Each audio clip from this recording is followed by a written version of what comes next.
مولانا وسندنا محمدا عبده ورسوله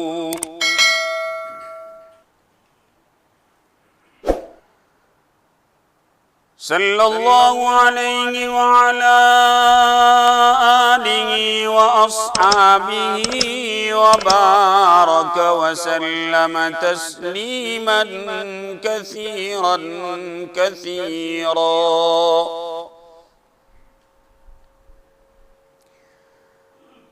أما بعد فقد قال الله تبارك وتعالى في كلامه المجيد: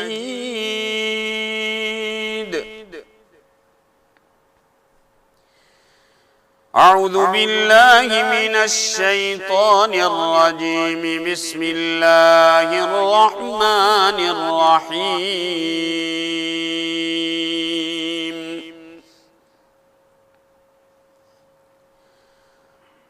وَلِتُكْمِلُوا الْعِدَّةَ وَلِتُكَبِّرُوا اللَّهَ عَلَى مَا هَدَاكُمْ وَلَعَلَّكُمْ تَشْكُرُونَ. صدق الله مولانا العلي العظيم.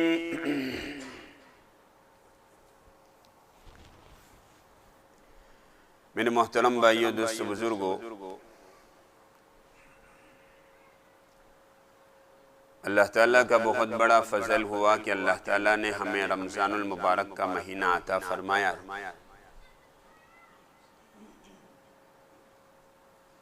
اللہ تعالیٰ نے اس میں اپنی برکتیں اور رحمتوں کو حاصل کرنے کی ہمیں توفیق عطا فرمائی. اب یہ رمضان کا آخری جمعہ ہے.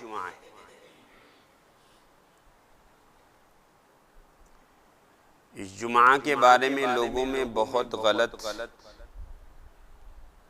باتیں چلتی ہے،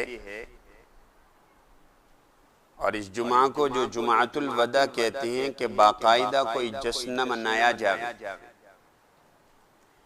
یا اس میں مخصوص عبادتیں کی جاوے یا مخصوص طریقے سے نماز پڑھی جاوے اور اس میں یہ صورتیں پڑھی جاوے، اور 4 رکعت قضائے عمری کی نیت سے پڑھی جاوے تو پوری زندگی کی نمازوں کی قضا پوری ہو جائے. اور ان باتوں کو حضور کے ساتھ نسبت دیتے، تو یہ بات سمجھ لینا چاہیے کہ ایسی کوئی بات حضور صلی اللہ علیہ وسلم سے ثابت نہیں ہے. نہ جمعۃ الوداع کے لیے کوئی مخصوص احکام یا کوئی مخصوص عمل ہے، بلکہ جیسے عام دنوں میں عمل کیے جاتے ہیں اسی طریقے سے اس دن میں بھی عمل کیے جاتے. یہ بات ضرور ہے کہ رمضان کی ہر گھڑی اور رمضان کا ہر سیکنڈ بڑا قابل قدر ہے،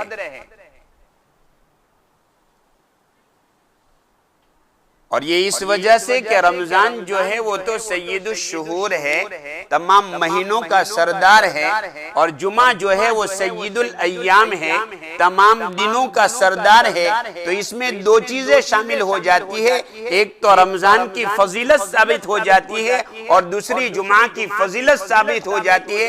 اس اعتبار سے یہ بڑا دن ہوتا ہے کہ جمعہ کا دن مسلمانوں کے لیے بڑا دن. باقی اور کوئی احکام اللہ کے نبی صلی اللہ علیہ وسلم کی طرف سے اس جمعہ کے بارے میں ثابت نہیں، کوئی فضیلت مستقل اس کی ثابت نہیں. جیسے عام جمعہ رمضان کے ہیں ایسے آخری جمعہ بھی اسی طریقے سے. دوسری بات یہ ہے کہ آخری جمعہ اس لحاظ سے زیادہ قابل قدر ہے کہ نہ معلوم یہ جمعہ دوبارہ ہم کو ملتا ہے کہ نہیں، اور اس سال کا یہ آخری جمعہ ہے. آئندہ سال اگر اللہ تعالیٰ نے زندگی دی تو دوبارہ رمضان کا جمعہ مل سکتا ہے، اس لیے اس جمعہ کی قدر کر لینی چاہیے، اس میں زیادہ عبادت کر لینی چاہیے اور زیادہ اعمال جمع کر کے اپنے پاس ذخیرہ جمع کر لینا ہے۔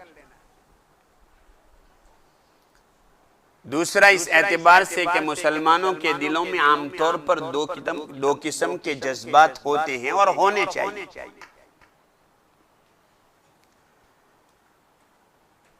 ایک تو یہ کہ اللہ تعالیٰ نے یہ رمضان کا مبارک مہینہ عطا فرمایا اور اس میں یہ آخری جمعہ، اس کے اندر ہمیں مسرت اور خوشی ہونی چاہیے اور شکر کی توفیق ملنی چاہیے، اللہ کا شکر ادا کرنا چاہیے کہ اللہ تبارک و تعالیٰ نے ہمیں رمضان کے روزوں کے رکھنے کی، تراویح کے پڑھنے کی اور قرآن کی تلاوت کی اور اللہ کے سامنے آہوزاری کرنے کی اور دوسری عبادت کی اللہ تبارک و تعالیٰ نے توفیق عطا فرمائی۔ نہ معلوم اب زندگی باقی رہے گی یا نہیں رہے گی، ورنہ بہت سے لوگ تو ایسے تھے جو گزشتہ رمضان میں ہمارے ساتھ تھے، اس رمضان میں ہمارے ساتھ نہیں رہے، ان کو رمضان کی قدر و قیمت کا پتہ چل رہا ہے، آج وہ اس پر افسوس کر رہے ہیں کاش ہمیں بھی رمضان کے کچھ لمحے مل جاتے تاکہ ہم اس میں اعمال کر کے اپنے اعمال کے اندر ایک ذخیرہ شامل کر لیں۔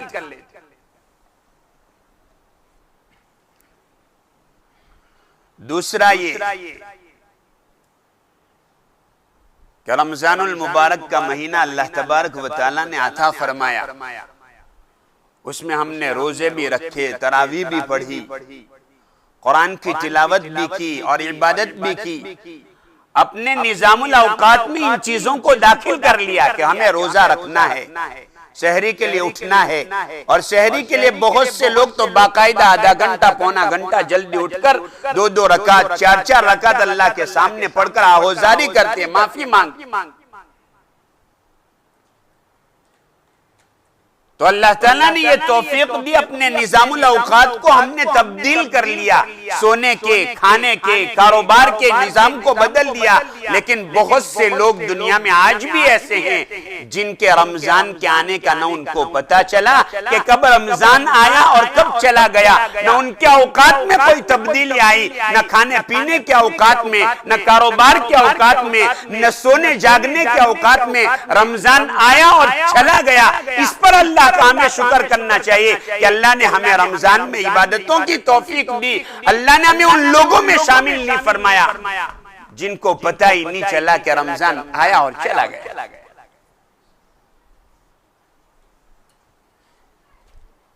اب ان کی حسرت اور افسوس کا کیا کہنا کہ اتنا مبارک مہینہ اللہ تعالیٰ نے دیا تھا جو ہماری آنکھوں پر غفلت کے پردے پڑے رہے، بلکہ اللہ تعالیٰ اس مہینے میں بہانے پر مغفرت کے فیصلے فرماتے تھے، رحمتوں کے فیصلے فرماتے تھے، لیکن بہت سے اللہ کے بندے ایسے تھے جن کو پتہ تک نہیں چلا کہ رمضان آیا اور رمضان ختم ہو گیا۔ اللہ نے ایسے لوگوں میں ہمیں شامل نہیں فرمایا، اس پر اللہ کا شکر ادا کرو۔ دوسرے بہت سے لوگوں نے نمازیں بھی پڑھی، روزے بھی رکھے، تراویح بھی پڑھی، لیکن لوگ کہتے ہیں کہ ہمارے روزوں کا کیا، جیسا حق ادا ہونا چاہیے ایسا حق، ہماری تراویح کا کیا، نہ اس میں خشوع تھا نہ اس میں خضوع تھا، بلکہ ہمارے خیالات بھی صحیح نہیں تھے، ہمارے دماغ بھی بھٹکتے رہے اور ہم صرف اٹھک بیٹھک کی طرح تراویح پڑھتے رہے۔ فرمایا اس پر بھی ہمیں اللہ کا شکر ادا کرنا چاہیے کہ اللہ نے ہمیں اپنے گھر میں آنے کی توفیق دی۔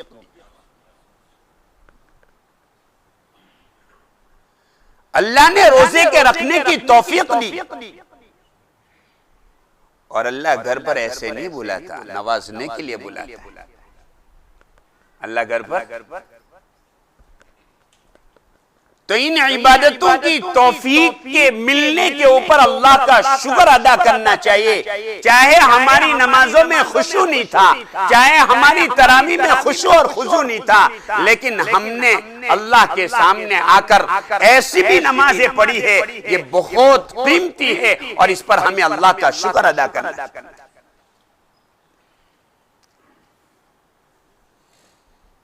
تو اللہ تعالیٰ ہماری ان عبادتوں کو قبول فرما لے۔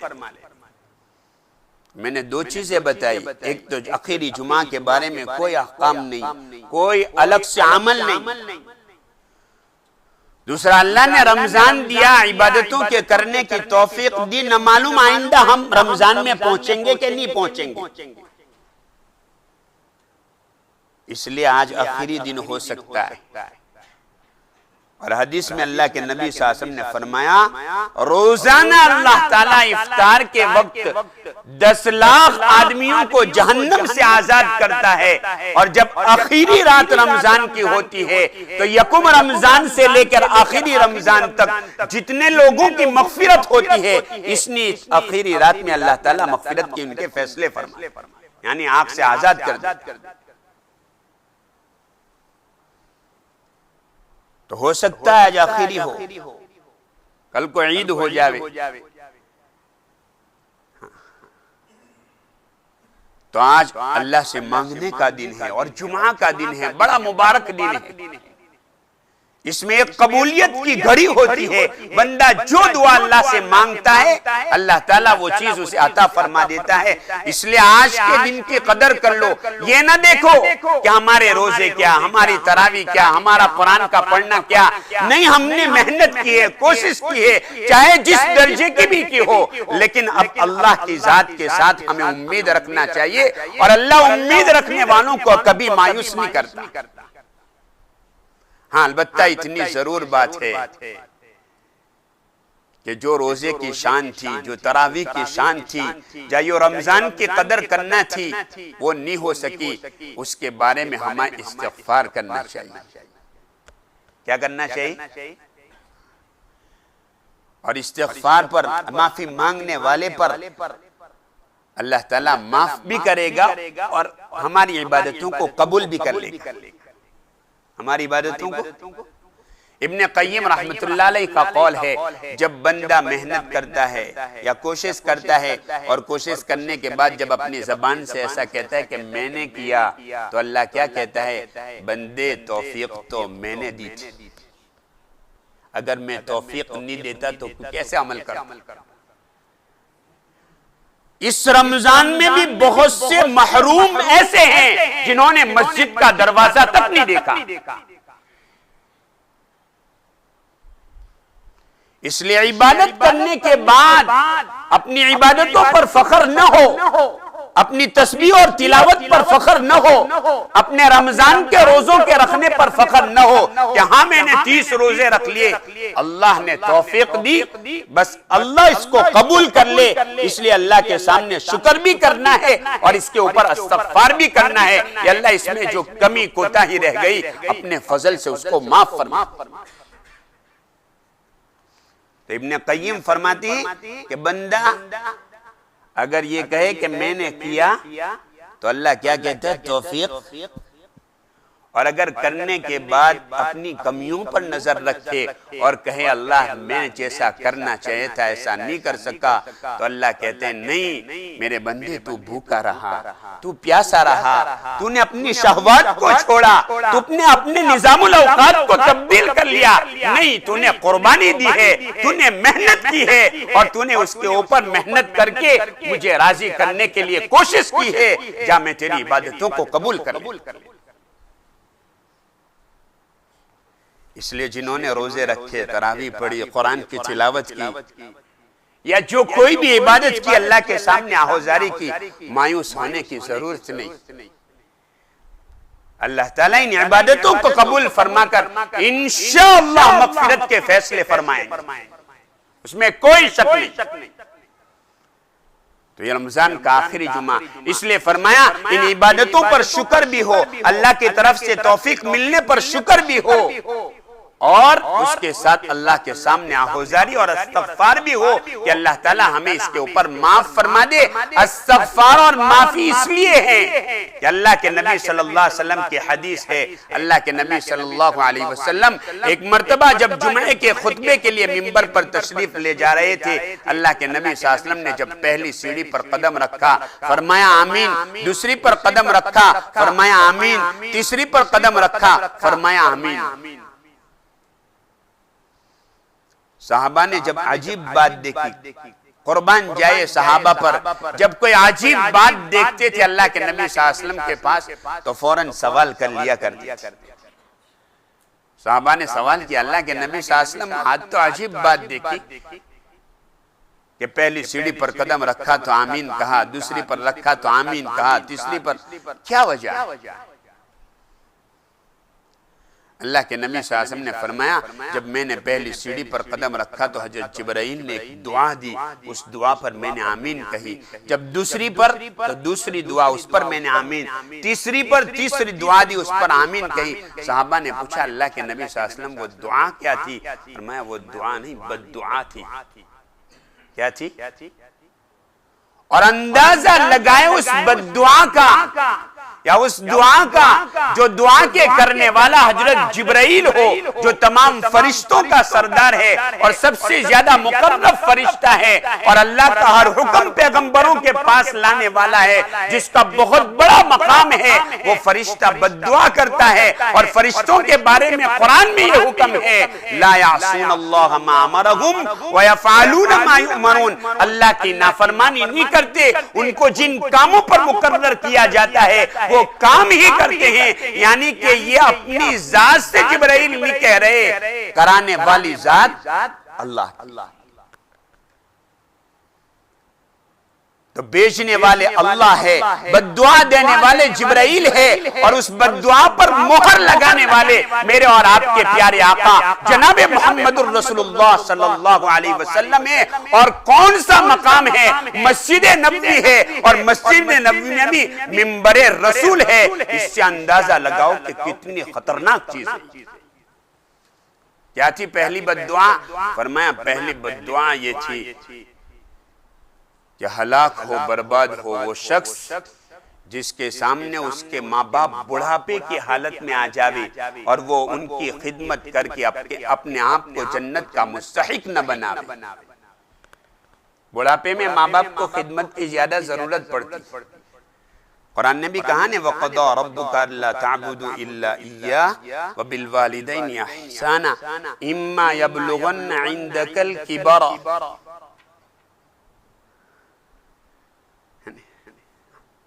بڑھاپے میں ماں باپ کو خدمت کی زیادہ ضرورت پڑتی ہے، اس لیے اللہ کے نبی صلی اللہ علیہ وسلم نے فرمایا کہ دونوں میں سے ایک یا دونوں بڑھاپے کی حالت میں پہنچ جاوے اور ان کی خدمت کر کے اپنے آپ کو مغفرت کا مستحق نہ بناوے، ایسا شخص ہلاک اور برباد ہے۔ اور اس ہلاکت اور بربادی پر اللہ کے نبی کی بد دعا ہے، اس بد دعا پر اللہ کے نبی کی آمین ہے، تو اس کے ہلاک اور برباد ہونے میں پھر کیا تردد اور شک ہو سکتا ہے؟ اور بڑھاپے میں آدمی جب ماں باپ کی خدمت کے لیے قدم اٹھاتا ہے نا، اس کے قدم اٹھانے پر اللہ تعالیٰ رحمتوں کے فیصلے فرما دیتے ہیں۔ اور ماں باپ کی خدمت پر بڑا اجر ہے، ماں باپ کی خدمت کے اوپر اللہ نے بہت اجر رکھا ہے، یہاں تک کہ اگر کوئی انسان ماں باپ کے اوپر ایک محبت کی نظر ڈالتا ہے اللہ تعالیٰ حج اور عمرے کا ثواب دیتا ہے۔ قربان جائے صحابہ پر، صحابہ نے اللہ کے نبی صلی اللہ علیہ وسلم سے سوال پوچھا اللہ کے نبی اگر کوئی دن میں 100 مرتبہ ماں باپ کی طرف محبت کی نگاہ سے دیکھے، اللہ کے نبی نے فرمایا 100 حج اور 100 عمروں کا ثواب۔ جب ماں باپ پر محبت کی نگاہ دیکھنے پر اللہ یہ ثواب دیتا ہے تو ان کی خدمت پر اللہ کیا کچھ نہیں دے گا، بلکہ انسان کی دنیا کی صلاح اور فلاح ماں باپ کی خدمت کے اوپر اور ماں باپ کی فرما برداری کے اوپر ہے۔ اب جو شخص اپنے ماں باپ کی خدمت نہ کرے، جب وہ بڑھاپے پر پہنچ جاوے اور اپنی مغفرت نہ کرے تو ایسے شخص کے لیے اللہ کے نبی کی بد دعا، دوسری بد دعا اللہ کے نبی نے جو دوسرے قدم منبر پر جب دوسرا قدم رکھا تو یہ فرمائی ہلاک اور برباد ہو جاوے وہ شخص جس کے سامنے اللہ کے نبی جناب محمد الرسول اللہ صلی اللہ علیہ وسلم کا ذکر مبارک آوے اور وہ اس کے اوپر درود نہ پڑھے۔ آج کون پڑھ رہا ہے درود؟ زندگی میں درود کا پڑھنے کا معمول ہو جاوے نہیں تو بلا اور مصیبتیں ایسے ختم ہو جاتی، روزیوں میں برکت ہو جاتی، کیونکہ ایک انسان پر سب سے زیادہ اگر کسی کا احسان اور حق ہے تو وہ اس کے ہمارے نبی جناب محمد رسول اللہ صلی اللہ علیہ وسلم کا، بلکہ ساری انسانیت کے سب سے زیادہ محسن اگر کوئی ہے تو وہ جناب محمد رسول اللہ صلی اللہ علیہ وسلم نے، جنہوں نے اس امت کے لیے قربانیاں دی ہے، پتھر کھائے ہیں، فقر و فاقہ کو برداشت کیا ہے اور مصیبتوں کو جھیلا ہے، تکالیف کو جھیلا ہے، اور اتنی قربانیاں دینے کے بعد ایک ایمان والا جب اللہ کے نبی صلی اللہ علیہ وسلم کا نام اس کے سامنے آ جاوے اور پھر درود نہ پڑھے تو اس سے بڑا ظالم کوئی نہیں۔ اس لیے اس پر بددعا دی ہے کہ جو حضور پر درود نہ پڑھے، کیا نہ پڑھے؟ کیا نہ پڑھے؟ اور نماز پڑھنے والا حضور کو سب سے زیادہ درود بھیجنے والا ہے اور سلام بھیجنے والا ہے، کیونکہ نماز میں درود بھی ہے اور سلام بھی ہے۔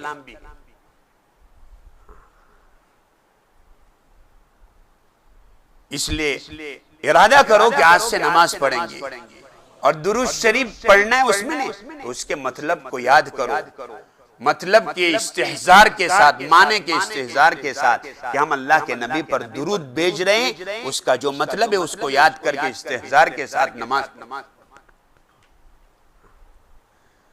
اللہ تعالی ہمیں اللہ کے نبی کی ذات پر زیادہ سے زیادہ درود، اور جمعہ کا مبارک دن تو ہے ہی کہ اس میں کثرت سے درود پڑھا جاتا ہے، اور کثرت کا مطلب علماء نے کم سے کم جو بتائے نا وہ 300 کی مقدار ہے۔ کتنی بھائی؟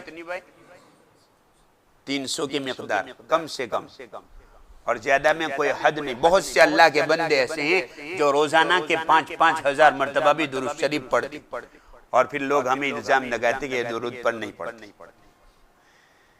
ٹھیک ہے، ان کی جہالت، ان کے نام۔ تو دوسری بددعا اس شخص کے بارے میں جو حضور پر درود نہ پڑے جب حضور کا ذکر خیر آ جاوے۔ تیسری بددعا رمضان کے پانے والے کے لیے ہے کہ جس نے رمضان کا پورا مہینہ پایا، تیسرے منبر کی تیسری سیڑھی پر جب اللہ کے نبی نے قدم رکھا اور اس پر جو آمین کہی تو حضرت جبرائیل نے بددعا دی تھی کہ ہلاک اور برباد ہو جاوے وہ شخص جو رمضان المبارک کا مہینہ پاوے اور اپنی مغفرت نہ کرا سکے۔ اللہ کے نبی نے کہا آمین، ہم نے پایا رمضان کا مہینہ۔ اگر مغفرت نہیں ہوئی، مغفرت کیسے ہوتی؟ میں نے کہا روزے رکھے ہوتے، تراویح پڑھی ہوتی، قرآن کی تلاوت پڑھی ہوتی۔ اس لیے کہ حدیث میں اللہ کے نبی صلی اللہ علیہ وسلم نے فرمایا جو رمضان کے روزے رکھتا ہے اللہ تعالیٰ اس کو گناہوں سے ایسے پاک فرما دیتے ہیں جیسے کہ اس نے کوئی گناہ کیا ہی نہیں۔ جو تراویح میں کھڑا ہوتا ہے اللہ تعالیٰ اس کی مغفرت کے فیصلے فرما دیتے ہیں۔ جو کسی کو افطار کرا دیتا ہے اللہ تعالیٰ اس کی مغفرت کے فیصلے فرماتے ہیں۔ اگر ہم نے تراویح پڑھی، روزے رکھے ہیں، یا افطاری کری یا کرائی ہے تو انشاءاللہ اللہ ہماری مغفرت کے فیصلے کرے گا، اور ہم اس بددعا کے مستحق نہیں ہوں گے۔ لیکن جنہوں نے نہیں پڑھی ہے اس کے لیے میں کیا کہہ سکتا ہوں؟ اللہ کے نبی نے بددعائیں دی ہیں، بس اللہ ہی رحم فرماوے، ہدایت دے اور توبہ کی توفیق عطا فرماوے، اس کے آگے کچھ نہیں کہہ سکتا۔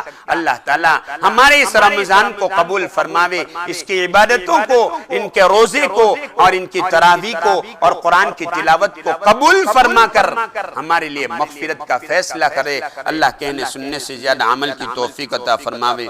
وآخر دعوانا الحمدللہ۔ مبارک ہو شہ ہر دو سرا تشریف لے آئے، مبارک ہو محمد مصطفیٰ تشریف لے آئے۔ مولایا صلی وسلم دائما ابدا علی حبیبک خیر